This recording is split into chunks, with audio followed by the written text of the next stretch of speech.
दुनिया में करोड़ों लोग मेहनत करते हैं, लेकिन उनमें से केवल कुछ लोग ही एक्स्ट्रा ऑर्डिनरी वेल्थ क्रिएट कर पाते हैं। क्या इसका कारण केवल लक है? क्या ये केवल अपॉर्चुनिटी का खेल है या इसके पीछे कुछ और है? धन केवल पैसों का खेल नहीं है। बहुत लोग मानते हैं कि वेल्थ बनाने में सबसे बड़ा कारण अधिक इनकम, सही इन्वेस्टमेंट या सही बिजनेस अपॉर्चुनिटी है।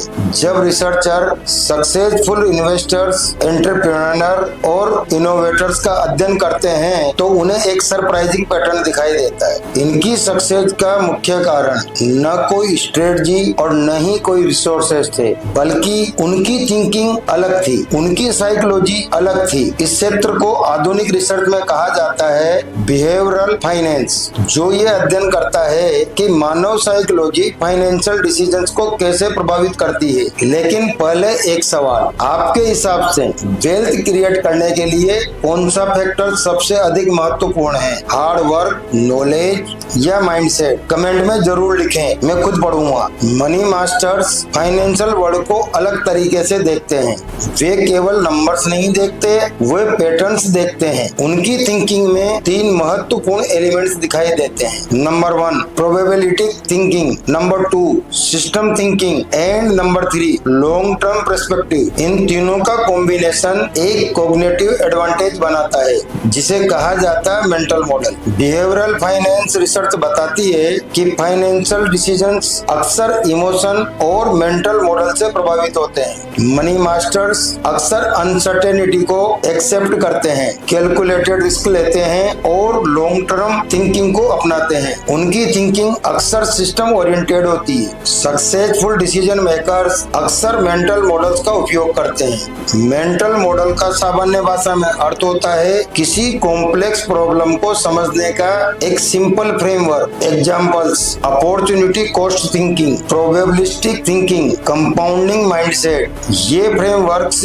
फाइनेंशियल डिसीजंस को इंप्रूव कर सकते हैं। अब हम समझते हैं the power of probability thinking. जहां ट्रेडिशनल थिंकिंग अक्सर सर्टेनिटी को खोजती है, वहीं वेल्थ क्रिएटर्स प्रोबेबिलिटी के आधार पर सोचते हैं। कोई एंटरप्रेन्योर ये नहीं पूछता कि क्या ये आइडिया 100% सक्सेसफुल होगा या नहीं, वह पूछता है क्या इस आइडिया की सक्सेस प्रोबेबिलिटी पर्याप्त है या नहीं है। तो इस प्रकार प्रोबेबिलिटी थिंकिंग रिस्क को कंप्लीटली अवॉइड करने के बजाय उसे इंटेलिजेंटली मैनेज करने में मदद करती है। अब बात करते हैं इमोशनल डिसिप्लिन की। फाइनेंशियल मार्केट्स अनसर्टेनिटी से भरे होते हैं, इसलिए इमोशन डिसिप्लिन अत्यधिक महत्वपूर्ण है।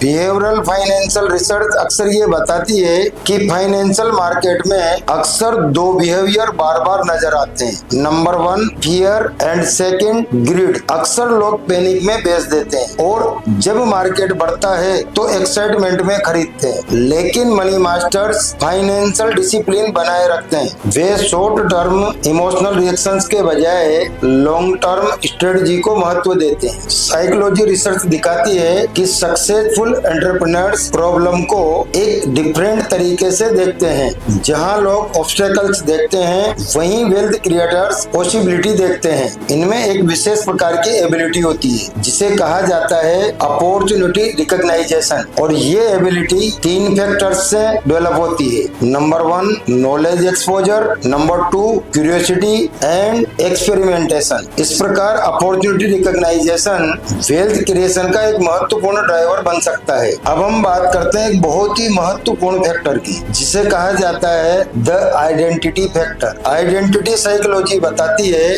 कि अक्सर लोग अपनी सेल्फ इमेज के अनुसार बिहेव करते हैं। यदि कोई व्यक्ति खुद को वैल्यू क्रिएटर मानता है तो उसके डिसीजंस भी क्रिएशन ओरिएंटेड हो जाते हैं। इसलिए आइडेंटिटी फाइनेंशियल बिहेवियर को इन्फ्लुएंस कर सकती है। अब अगला महत्वपूर्ण फैक्टर है long term cognitive advantage. Money masters short term noise से प्रभावित नहीं होते हैं। वे लॉन्ग टर्म ट्रेंड समझते हैं, पेशेंस मेंटेन करते हैं और कंपाउंडिंग को अलाउ करते हैं। यह कॉग्निटिव एडवांटेज वेल्थ क्रिएशन में एक महत्वपूर्ण फैक्टर हो सकता है। यदि आपको ऐसे डीप इनसाइट वीडियो पसंद आते हैं तो इसे लाइक करें। इससे मुझे पता लगेगा कि आपको ऐसे कंटेंट यूजफुल लगते हैं, ताकि मैं आपके लिए इससे और अधिक यूजफुल टॉपिक पर वीडियो बना सकूं। पिछले कई वर्षों में मैंने wealth psychology, finance financial behaviour और इकोनॉमिक सिस्टम का अध्ययन किया और मैंने पाया कि वेल्थ क्रिएशन केवल मनी स्ट्रेटजी नहीं है बल्कि थिंकिंग पैटर्न से जुड़ी हुई है। इन्हीं प्रिंसिपल्स को मैंने विस्तार से एक्सप्लेन किया है अपनी पुस्तक धन के अनकहे रहस्य समृद्धि की अचूक कुंजी में। यदि आप प्रॉस्पेरिटी प्रिंसिपल्स और वेल्थ माइंडसेट को गहराई से समझना चाहते हैं तो इस पुस्तक का लिंक डिस्क्रिप्शन में दिया हुआ है। और यदि आप वेल्थ क्रिएशन को स्टेप बाय स्टेप प्रैक्टिकल तरीके से सीखना चाहते हैं तो मेरा कोर्स द 1% वेल्थ कोड भी अवेलेबल है, जहां हम सीखते हैं wealth mindset, digital income opportunity, asset building strategy. अगर आपको ऐसे वीडियो पसंद आते हैं जो वेल्थ साइकोलॉजी, मनी माइंडसेट और मनी साइकोलॉजी को एक अलग पर्सपेक्टिव से समझाते हैं तो आप चैनल को जरूर सब्सक्राइब करें और बेल आइकन अवश्य दबा लें ताकि अगला वीडियो आपसे मिस ना हो सके। और तैयार रहें, अगले वीडियो में हम समझेंगे द फ्यूचर वेल्थ क्रिएशन, एक ऐसा टॉपिक जो ये दिखाता है कि अगले 10-20 सालों में वेल्थ क्रिएशन के रूल्स किस प्रकार से चेंज हो सकते हैं और क्या क्या नई अपॉर्चुनिटी वेल्थ क्रिएशन के लिए आपको मिल सकती है। तो ध्यान रहे, अगले वीडियो को बिल्कुल भी मिस ना करें। और कौन कौन से लोग उस फ्यूचर इकोनॉमी में सक्सेसफुल होंगे।